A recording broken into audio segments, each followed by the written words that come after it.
آپ کے نوٹس میں اور یہاں جو وزیر اعظم صاحب کے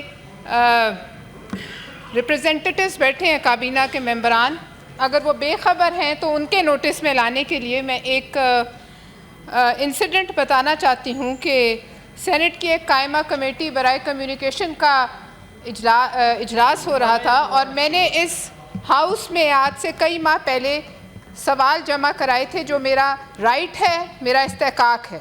وہ سوال جو تھا اس کا جواب روٹا ڈے پر نہیں آیا، تو میں نے پرویز رشید صاحب سے ریکویسٹ کی کہ اس کو ایجنڈا کا حصہ بنا لیا جائے۔ وہ سوال ایجنڈا کا حصہ بن کے کوئی 1.5-2 مہینے بعد سینٹ کی قائمہ کمیٹی برائے مواصلات میں لگا۔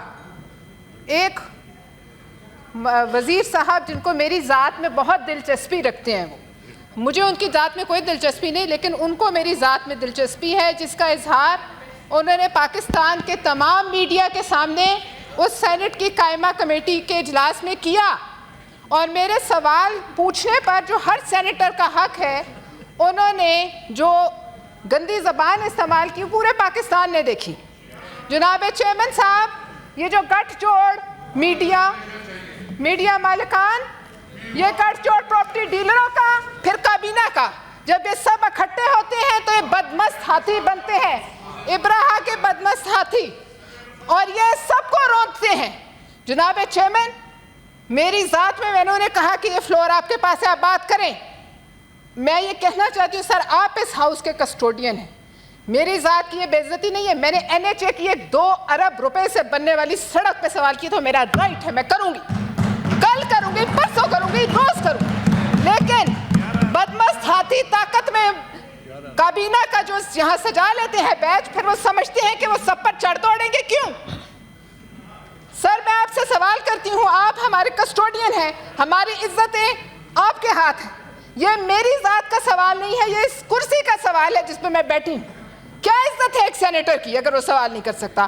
ایک قائمہ کمیٹی جو ایکسٹینشن ہے اس ہاؤس کی، اس میں ایک آدمی ایک عورت کو عورت سمجھتے ہوئے اس کی ذات پہ بات کرتا ہے۔ تو میں یہ بتانا چاہتی ہوں کہ میری ذات سے منسلک جو لوگ ہیں، جس دن وہ بولے تو یہ سب کھل جائے گا کہ تم کہاں کہاں انٹرویو دیتے رہے ہو، کس کس کی پیٹھ میں تم خنجر کھوپتے رہے۔ اس سے پہلے کون سی ایسی پارٹی ہے جس کی پیٹھ میں اس نے خنجر نہیں کھوپا؟ سر یہ جو ہے عورت کو عورت سمجھ کر، اس کی ایک کمزوری سمجھ کر آپ اس کی ذات پہ اتنے بڑے مرد ہو کہ تمہاری یہ مردانگی ہے کہ تم اس کی ذات پہ آ جاتے ہو۔ بولو تم یہاں آ کے بولو، اور پھر تم کہتے ہو اپنا کام کرنے کے بجائے NHA کی کرپشن کی داستانیں IMF کی رپورٹ میں چھپی ہیں، جو جس کی وجہ سے پاکستان کی بدنامی، پاکستان کٹہرے میں کھڑا، اس پر بات کرنے کے بجائے آپ کہتے ہیں سندھ کے 4 ٹکڑے کر دو، پنجاب کے 10 ٹکڑے کر دو، فلانے صوبے کے ٹکڑے کیوں؟ کون ہے آپ اپنی منسٹری میں دیکھیں کہ کیا ہو رہا ہے۔ اور اگر آپ اتنے سیکھ پا ہیں ایک سوال پہ جو ایجنڈا کا حصہ تھا، تو پھر ضرور گڑبڑ ہے، پھر ضرور کہیں کوئی تنکا ہے۔ آپ تو ریاست مدینہ بنانے والوں کے ساتھ بھی تھے، وہاں تو حضرت عمر نے کسی کو نہیں کہا کہ میں آپ کی ذات پہ آ جاؤں گا، وہاں تو انہوں نے ایک چادر کا بھی حساب لیا، اور مانگنے والوں نے مانگا اور دینے والوں نے دیا۔ تو پھر یہ کیا ہے؟ میں یہاں سے اس فلور سے وزیر اعظم صاحب سے کہوں گی، یہ آپ کے بھی نہیں، جس طرح کسی کے نہیں رہے اس سے پہلے، آپ اپنے منسٹرز کو یہ بات سمجھائیں۔ یہاں بہت منسٹرز بیٹھے ہیں جو ہر بات کا جواب دیتے ہیں، میں یہ نہیں کہوں گی۔ محسن نقوی صاحب ہم سے منسلک ہے، میں نے 100 سخت سوال ان پہ ڈالے، کسی دن آپ نے ایسا ریاکشن دیکھا کسی منسٹر کا؟ سر یہ پارلیمانی روایت میں پہلی دفعہ یہ گھٹیا حرکت ہوئی۔ سر میں آپ سے ریکویسٹ کرتی ہوں کہ میں تو عورت ہونے کی آڑ میں نہیں چھپتی، لیکن کوئی مرد اتنا گر جائے کہ مردانگی دکھانے کے لیے عورت کو عورت سمجھ کر اس پہ اٹیک کرے، تو پھر سر میں یہاں آپ سے رولنگ مانتی ہوں، ہم کیا ڈر جائیں؟ سوال نہ کریں۔ ہم کس بات کی تنخواہ لیتے ہیں؟ ہم یہاں سینیٹرز ہیں، کسی ہاؤسنگ سوسائٹی کے ملازم نہیں ہیں۔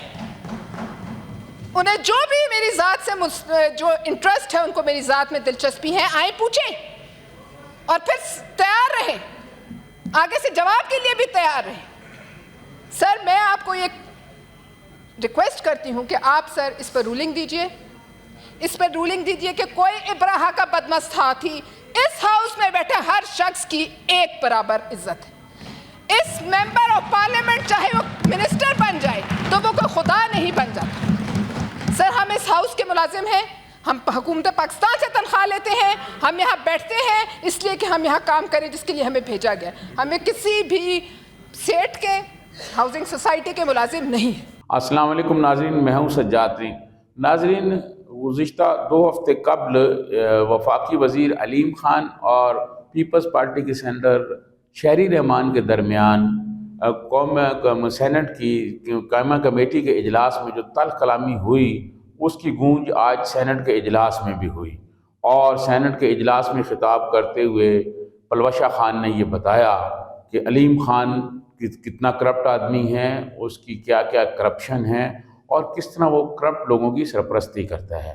پلوشہ خان نے سینٹ میں یہ بھی کہا کہ NHA میں کس طرح کرپشن ہو رہی ہے، کون کون سا افسر کرپشن کر رہا ہے، اور کون کون سا افسر جو ہے وہ NHA کا ہاؤسنگ سوسائٹی جو ہے وہ اس کی کو فائدہ پہنچا رہے ہیں، علیم خان کی ہاؤسنگ سوسائٹی کو۔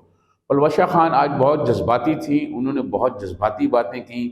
انہوں نے یہ بھی بتایا کہ NHA میں کرپشن جو ہے وہ بہت زیادہ ہو رہی ہے، اور سابق چیئرمین جو تھے شہریار سلطان، انہوں نے کرپٹ لوگوں کی ایک ٹیم بنائی ہوئی تھی، اور وہ ان سے جو کرپٹ لوگ تھے ان کو اپنے ساتھ ملایا ہوا تھا۔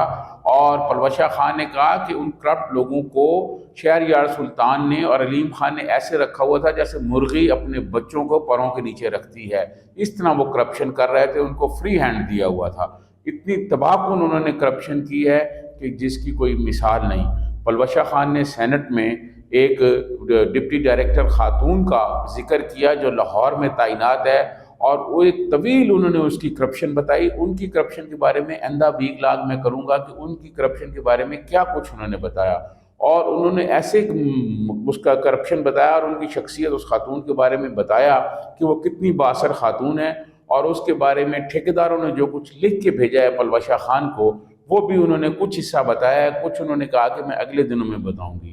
NHA میں اس کے علاوہ انہوں نے کراچی میں بتایا کہ کراچی NHA میں کتنی کرپشن ہو رہی ہے، سندھ میں کتنی کرپشن ہو رہی ہے، اور کس طرح کرپٹ لوگوں کی ماضی کے جو چیئرمین تھے شہریار سلطان وہ ان کی سرپرستی کر رہے تھے، اور علیم خان ان کے اوپر تھے، علیم خان کے کہنے پر۔ پلوشہ خان کے بعد سمینہ ظاہری پیپلز پارٹی کی ایک سینیٹرز ہیں، وہ بلوچستان سے ہیں، سمینہ ظاہری، وہ کھڑی ہوئی، اور انہوں نے بتایا کہ علیم خان نے وہاں معذرت تو کی لیکن بہت رکھی انداز میں معذرت کی، اور خواتین پہ بہت توہین آمیز میں انہوں نے باتیں کی۔ اور سمینہ ظاہری نے یہ بتایا کہ NHA میں سیکٹری جو ہیں، انہوں نے سیکٹری علی شیر مسعود کے بارے میں بتایا کہ علی شیر مسعود نے کتنی کرپشن کی ہے، اور کس طرح کرپٹ لوگوں کو علی شیر مسعود لے کے چل رہے ہیں۔ تو انہوں نے یہ بھی کہا کہ NHA میں اگر بہتر کرنی ہے صورتحال، NHA کو آگے کی طرف لے کے جانا ہے، تو کرپٹ لوگوں کا خاتمہ کرنا ہوگا۔ کرپٹ لوگوں نے بہت بڑے پیمانے پر ایک نیٹ ورک بنا رکھا ہے، ایک مافیا بنا رکھا ہے، اور وہ اس طرح چل رہے ہیں۔ اب نئے جو چیئرمین آئے ہیں ان کے لیے ان کی یہ ذمہ داری ہے کہ وہ کرپٹ لوگوں سے جان چھڑائیں، اور جو مختلف عہدوں پر کرپٹ لوگ بیٹھے ہوئے ہیں ان کو ہٹا کر ان کی جگہ کو دیانتدار لوگوں کو لگایا جائے۔ اس کے علاوہ سمینہ ظاہری نے یہ بھی کہا کہ NHA میں جتنی کرپشن ہو رہی ہے اس کی سرپرستی جو ہے وہ علیم خان کر رہے ہیں۔ انہوں نے سارا کا سارا ملبہ علیم خان پر اور سیکٹری علی شیر مسعود پر ڈال دیا ہے۔ انہوں نے ایک بہت طویل تقریر کی، اور بہت ساری انہوں نے کرپشن کی نشاندہیاں کی۔ اسی طرح جو پیپلز پارٹی کی پارلیمانی لیڈر ہیں شہری رحمان صاحبہ، شہری رحمان صاحبہ نے بھی ایک طویل تقریر کی، اور انہوں نے یہ بتایا شہری رحمان صاحبہ نے کہ اجلاس سے پہلے انہوں نے علیم خان سے بات کی، اور علیم خان کو انہوں نے کہا کہ آپ آئیں اور آ کر معافی مانگیں ایوان میں سب کے سامنے۔ تو علیم خان نے ان کو بتایا کہ میں 25 تک باہر ہوں، میں عمرہ کر کے وہاں سے آؤں گا۔ ابھی وہ عمرہ کرنے گئے ہوئے ہیں، عمرہ کر کے 25 کو آؤں گا۔ تو شہری رحمان نے ایوان میں بتایا کہ 27 تاریخ تک اجلاس چل رہا ہے، 27 تاریخ تک جو ہے اجلاس ہے، 25 کو علیم خان آئیں گے، اور پورے ہاؤس میں وہ پلوشہ خان سے معافی مانگیں گے، تو پھر معاملات آگے چلیں گے۔ اگر وہ معافی نہیں مانگیں گے تو پھر ان سے جو ہے وہ نہیں ہوگی۔